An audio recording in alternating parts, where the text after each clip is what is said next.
Marissa had always known that her husband, Adrian, was restless. In the city they'd once called home, a place of constant noise, crowded streets, and ceaseless motion, restlessness had been only one of his many quirks. But when the opportunity arose to leave behind that frantic world, when work became remote and both their jobs offered unexpected time off, they decided on a bold experiment: to trade the hectic cityscape for the quiet promise of a secluded country home. For years, they'd talked about escaping to a place where time seemed to slow, where the air was cleaner, and the soul could finally catch its breath. Now, with severance pay in hand and an empty nest of obligations, that dream beckoned them away from the familiar, toward the unknown. It was on a gray November afternoon that they arrived at their new home. A two-story manor with time-worn wooden siding, deep navy shutters, and a wraparound porch that creaked under its own history. The house, perched at the far edge of a tiny hamlet where asphalt gave way to dirt roads, overlooked a dense forest that stretched out like an ancient sea of shadow. The very moment Marissa stepped off the car, a heavy, eerie silence pressed in around her. The usual chorus of birdsong and rustling leaves was absent. Instead, there was only a profound, almost suffocating stillness. Adrian, ever the optimist, had joked as they drove up the winding lane, "Maybe we'll finally find peace here." But as they unloaded their belongings and surveyed the property, Marissa couldn't shake the chill that danced along her skin. There was a certain peculiarity to the forest's edge, a frozen tableau of unmoving trees, their leaves flat and unmurmuring in a windless afternoon. Even Murphy, their golden retriever who'd bounded happily through city parks and backyards alike, acted strangely. The moment he reached the overgrown lawn, his tail stopped wagging and he hesitated at the fringe of the wood, ears flattened and eyes wide with a silent warning. Over the next few days, life in the old house settled into a tentative routine. Marissa found solace in redecorating rooms with antique finds and floral drapes, while Adrian busied himself with exploring the property and mapping out the forest's hidden trails. Yet an undercurrent of unease threaded through even their simplest moments. Early one morning, as Marissa sipped her coffee on the porch, she noted that the forest was unnervingly quiet. No rustling leaves, no distant chirrups, nothing but a dull, heavy silence. She tried to dismiss it as the novelty of country life, but the sensation clung to her. Then came the day Adrian left on one of his solitary explorations. "I need to see what this place hides," he had said with a spark in his eyes that was both excited and somehow haunted. Marissa had hesitated at the door, feeling the weight of unspoken warnings, but he only grinned, shouldering his pack and disappearing into the gloom of the trees. Hours passed. The sun began its slow descent, painting the sky in bruised purples and deep oranges. Marissa waited on the porch, glancing often at the darkening forest line. Murphy, who had retreated to the threshold of the house, whimpered softly and kept his gaze fixed on the tree line. Yet there was no sign of Adrian. At first, Marissa told herself that he might have simply lost his way on one of the labyrinthine trails. But as twilight deepened into night and the chill set in, worry grew into dread. Finally, as the clock chimed close to midnight, she saw him emerging from the forest. His gait was unsteady, his eyes bloodshot and unblinking, and his face was drawn and pale as if sculpted from wax. Adrian's dark hair was matted with perspiration despite the cool night, and his clothes, once crisply pressed, were smeared with streaks of dirt. He trudged up the steps to the porch in silence. "Adrian," Marissa called softly, heart hammering as she rose from her chair. He only gave a small, uncomprehending nod as if half dreaming, and shuffled inside without a word. Over the next few hours, Marissa tried to rouse him for dinner, for conversation, for any sign of the man she'd known, but he offered only a vacant stare and a trembling hand that sometimes reached for her before recoiling. When she finally managed to coax him into bed that night, he collapsed silently and did not close his eyes. In the ensuing morning, Marissa found that he had not slept at all. At first, she attributed his sleeplessness to exhaustion, a long, grueling day in the wilderness. But when the second day dawned and Adrian remained with his eyes unblinking, wide and haunted, Marissa's concern deepened into terror. By the third day, the man she loved, once so warm and lively, was reduced to a gaunt, haunted specter of himself. His gaze was fixed into the distance, his body trembling with an incessant restlessness. When she reached out to him, his skin was inexplicably cold, his voice a hollow whisper, as if echoing from somewhere far away. "I can't sleep, Marissa," he murmured one night, his eyes flickering with a disquieting intensity. I saw something out there. I can't forget it." And then, as if to underscore his words, strange occurrences began to plague their every moment. At breakfast, Marissa would catch Adrian staring unblinkingly at the walls, as if expecting the shadows to move. At night, the constant droning of his thoughts filled the silent halls, and every time she tried to rouse him for even a moment's rest, he would shake his head, his eyes wide with a terror she could not decipher. Even Murphy, once a joyful companion, now kept his distance from Adrian, whimpering and retreating as if the very presence of his husband was a harbinger of doom. Desperate for answers, Marissa began to retrace the events of that fateful day in the woods. She pored over maps of the property and local lore, spending long hours in the attic surrounded by dusty volumes and faded newspaper clippings. In one brittle, yellowed article, she read of a local legend, a tale of a man who had vanished in these very woods decades ago. A wanderer whose soul, it was said, had been cursed to roam the forest without rest. Locals spoke in hushed tones of spectral figures seen at the tree line, of eerie lights dancing among the branches, and of people who returned from the woods with hollow eyes and an insatiable inability to sleep. The legend sent a shiver down her spine, for its details resonated disturbingly with what she now witnessed in Adrian. Unable to bear the suffocating silence and haunted by sleepless nights punctuated by her husband's blank stares, Marissa ventured into town one chilly afternoon. At a small general store near the edge of the hamlet, she struck up a conversation with an elderly shopkeeper, a wiry man with a lined face and eyes that seemed to have witnessed too much.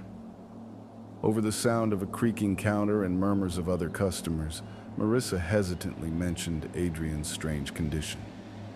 "My husband hasn't slept in 3 days," she said, voice trembling despite her attempt at calm.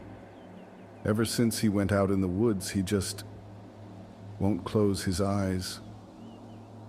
The old man's eyes narrowed and he leaned in as if imparting a dire secret. "You must be careful," he warned in a low, gravelly tone. "There's a force in those woods. They say that when the forest takes a part of a soul, it never gives it back. And if a man returns with that piece missing, well, he is doomed to wander without rest. Don't let him fall fully under its sway." Marissa's heart pounded in her chest as the old man's words sank in. "What do you mean, don't let him fall under its sway?" she pressed, her voice barely above a whisper. He hesitated, glancing around the shop as though fearful of unseen ears. "Some things in these woods are not meant for the living," he said. "If he sleeps, if he dares to close his eyes, the forest might claim him completely. I've heard tales—" "Oh, please don't ask me again," Back at home, Marissa found that each moment of Adrian's wakefulness was fraught with dread. He paced the corridors in a trance-like state, his eyes darting to corners as if he saw shapes where none should be. At night, his silence was broken only by soft, desperate murmurs. She tried to rouse him with gentle touches and soothing words, but his responses were mechanical, as if some part of him no longer belonged to him. One evening, while sitting at the kitchen table, she watched in horror as he stared blankly at the dark window, his eyes unblinking and unseeing. "Adrian," she whispered, reaching out. He turned his head ever so slowly toward her, his gaze vacant and distant. I'm trying to stay awake," he rasped, "but the shadows, they keep calling me." Days merged into sleepless nights as Marissa's terror mounted.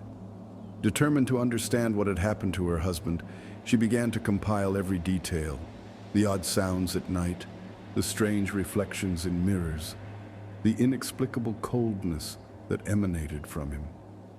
In the long hours of the early morning, while the world outside lay silent under a starless sky, she would sit by his bedside and watch him. His eyes, normally soft and warm, had become glassy, their whites unnaturally pale, as though drained of life. His face, once animated with humor and love, was now carved in silent agony and haunted by nightmares he could not share. Unable to endure the growing horror alone, Marissa reached out to Lila, a medium reputed throughout the county for her uncanny sensitivity to the paranormal. In the cramped parlor of Lila's old Victorian home, lit only by flickering candles and the heavy scent of incense, Marissa recounted every detail of Adrian's transformation. Lila listened with solemn intensity, her dark eyes reflecting both empathy and foreboding. "Your husband's soul has been touched by something from the woods," Lila murmured, voice trembling with emotion. "There is a presence in that forest, a remnant of a man lost long ago, whose spirit was never at rest. It latched onto him that day, and now it prevents him from sleeping. His mind is caught between wakefulness and the lure of oblivion. In sleep, that presence would claim him entirely, but the terror it brings keeps him awake, trapped in a perpetual state of unrest." Marissa's heart sank. "Is there any way to save him?" she pleaded, eyes brimming with desperation. Lila shook her head slowly. "The only hope is for you to confront it, to force the spirit out, or at least to make him remember who he was before the forest stole a piece of him. But be warned, such rituals are dangerous, and the cost might be higher than you can bear." Over the next few agonizing nights, Marissa gathered what little strength she had left and began to prepare for the confrontation. She pored over old grimoires and whispered incantations, mixing remedies and relics under Lila's careful guidance. In the dead hours before dawn, when the world was shrouded in darkness and the forest's silence was absolute, Marissa arranged a small ritual in the parlor of their home. A faded photograph of Adrian, taken before the woods had changed him, lay at the center of a circle of salt and crushed sage. A single black candle burned at the edge of the circle, its flame flickering desperately as if resisting the oppressive night. "Adrian," she whispered into the gloom, "please remember yourself. I beg you, if you sleep, if you let the forest take you completely, I will lose you forever." For a long, torturous moment, there was nothing but the sound of her own ragged breathing and the distant, almost imperceptible rustle of the trees outside. Then, as if in answer, Adrian stirred on the couch across the room. His eyes, still open and unblinking, met hers for a fleeting second. In that moment, Marissa saw something, a glimmer of recognition, a spark of the man he once was, but it was quickly smothered by an all-consuming darkness that seemed to seep from him. a darkness that whispered of things that should never be.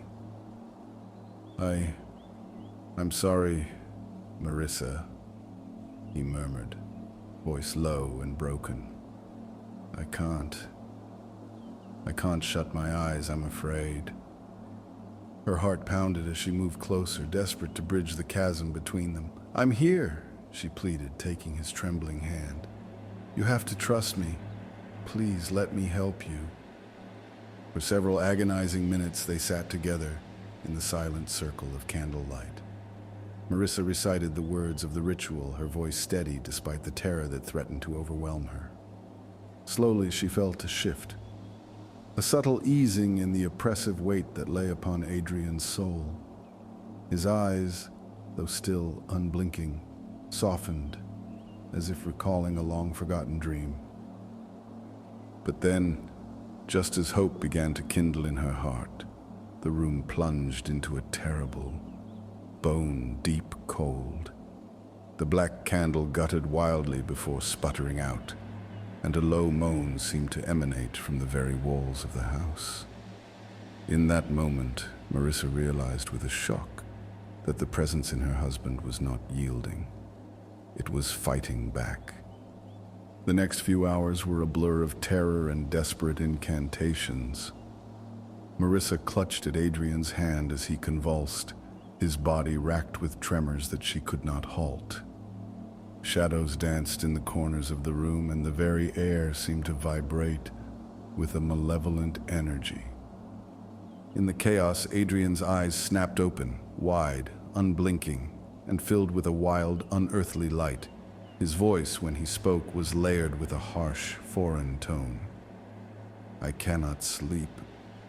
I cannot rest. The woods, they call, he rasped, his words trailing off into anguished silence.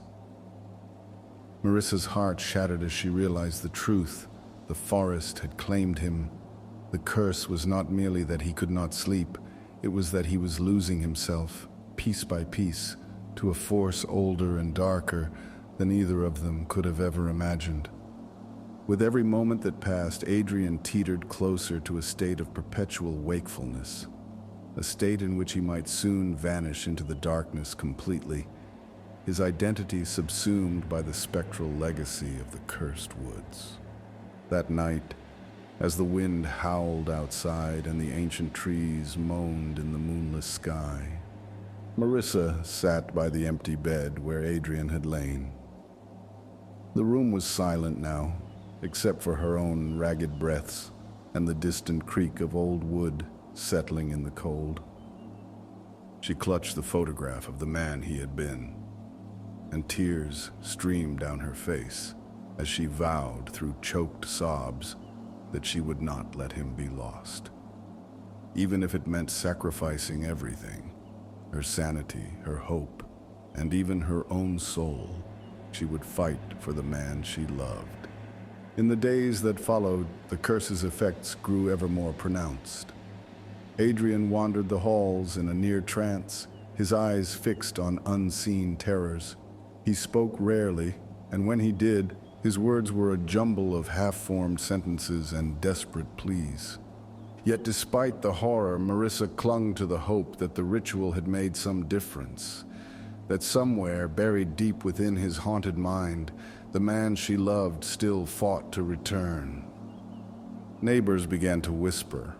The local grocer, the elderly man from the general store, even the few locals who still dared to venture near the property, all remarked on the strange behavior of the man who never slept. One evening, while Marissa was picking up supplies from a small market in town, an old woman with weathered skin and piercing eyes leaned in and whispered, "You must be careful. A man who never sleeps is a man who walks with ghosts. Do not let him cross over into their realm." The warning echoed in Marissa's mind as she drove home under a sky heavy with storm clouds. At home, the oppressive silence of the nights was broken only by the soft, persistent sound of Adrian's footsteps pacing the corridors. Sometimes, in the dead of night, Marissa would hear him whisper to himself in a language she could not understand, a litany of words that sent shivers down her spine and made her wonder if he was conversing with something not of this world. And always, throughout it all, his eyes remained wide open, unyielding to sleep, as if they were windows into a darkness that threatened to consume him entirely. One bitterly cold morning, as frost clung to the window panes and the sky wore a heavy leaden hue, Marissa found herself sitting alone at the kitchen table. The untouched cup of tea in front of her was a stark reminder of the man who should have been by her side, warm and alive. Instead, Adrian sat silently on the worn sofa, his face pale and drawn, his gaze fixed on nothing in particular. She reached out tentatively, placing her hand over his. His skin was icy, the touch of it sending a jolt of terror through her. "Adrian," she whispered, voice trembling, "please try to rest. I'm scared of losing you." He turned his head slowly, his eyes glistening with unshed tears and an expression of profound sorrow. "I can't sleep, Marissa," he said in a voice that seemed to echo from far away. "Something out there, in the woods, keeps me awake. I hear it in the silence. I feel it in my bones. If I close my eyes, I fear I'll never wake up again." Marissa's heart ached with desperation. She remembered the old man's warning, the local legends of a restless spirit that roamed those cursed woods, a spirit that preyed on the living, drawing them into eternal wakefulness so that they might become its eternal guardians, its unwilling vessels for nightmares. And now the realization hit her with crushing finality. Adrian had become one of those damned souls. For the next several days, Marissa dedicated herself to researching every scrap of folklore and every local tale that might offer a solution. She pored over brittle manuscripts in the town's tiny library, made secretive phone calls to historians who specialized in regional ghost stories, and even visited the site of a long-forgotten disappearance. A case of a young man who had vanished in the woods only to reappear months later with vacant eyes and a cursed demeanor. Each piece of evidence, each whispered rumor, confirmed her worst fears. The woods were alive with a malignant presence, and it had taken root in her husband's soul. One stormy night, as rain battered the windows and the wind howled like a chorus of lost souls, Marissa resolved that she could not wait any longer. Clutching the few ritual items that Lila had given her, a small silver charm, a bundle of dried sage, and a battered leather-bound journal containing ancient incantations, she crept into the parlor. The house was shrouded in darkness, save for the flicker of a single candle that cast long, wavering shadows upon the walls. She sat before a small makeshift altar and began to recite the incantations in a trembling voice, her words merging with the sound of the storm outside. For what felt like an eternity, the air around her seemed to thicken, and she sensed the presence of something stirring beyond the veil. Then, as if in answer, a cold gust extinguished the candle, plunging the room into darkness. In that oppressive blackness, Marissa felt a surge of hope and terror entwine. A hope that her ritual might break the curse, and a terror that it might prove too late for Adrian. Her heart pounded as she continued the incantation, her voice gaining strength even as the shadows deepened. Somewhere in the distance, a door creaked. Footsteps, slow and measured, approached. Marissa's blood turned to ice as she realized that Adrian had left the safety of his restless pacing to join her in the parlor. His figure emerged from the gloom, a gaunt silhouette with eyes that burned with an unnatural light. For a moment, he stood there, silent and trembling, as if caught between two worlds. Then his voice, hoarse and layered with another's, whispered, "I do not wish to sleep, for if I do, I fear I will be lost forever." The confrontation that followed was a desperate struggle, a battle of wills between Marissa's fierce love and the insidious force that had ensnared her husband. She pleaded with him to remember the man he once was, to reclaim his humanity from the grip of the cursed forest. In that flickering half-light, tears streaked down her face as she recounted the laughter they'd shared, the quiet moments of tenderness, and the dreams they had built together. And for a brief, shimmering moment, Adrian's eyes softened, and the dark presence seemed to recoil. But the reprieve was fleeting. With a sudden, guttural snarl, his expression hardened, and the malignant force surged back. "I cannot rest," he repeated, voice echoing as though from a deep cavern. "The forest demands that I stay awake. I am bound to its endless night." Marissa's anguished cry filled the room. "Then I will not let you sleep," she vowed, gripping his cold hand with all the strength she could muster. "I will fight this curse, even if it costs me everything." The battle waged on through that harrowing night. Outside, the storm raged, as if mirroring the chaos within the old house. Shadows danced across the walls, and every creak of the floorboards sent shivers through Marissa's spine. She recited every incantation, every desperate plea, until her voice was raw and hoarse. Slowly, agonizingly, she began to sense a change. Adrian's twitching, unblinking stare wavered. His trembling grew less violent. In the dim glow of the pre-dawn light, as the storm subsided to a mournful drizzle, he sank into the armchair by the window. His eyes, though still vacant, flickered with a trace of the man she knew. For the first time in 3 long days, there was a hint of release, but the victory was bittersweet. Marissa knew that the curse was not entirely broken. It had loosened its grip, but the forest's dark influence still lingered in Adrian's soul. He would need time, care, and perhaps further rituals to restore him fully. And even then, the nightmares and the eerie voices that haunted the silence might never disappear completely. Yet in that fragile moment of respite, Marissa allowed herself to believe that hope was possible. In the days that followed, as Adrian gradually resumed small, tentative smiles and moments of clarity, Marissa devoted herself to rebuilding their shattered lives.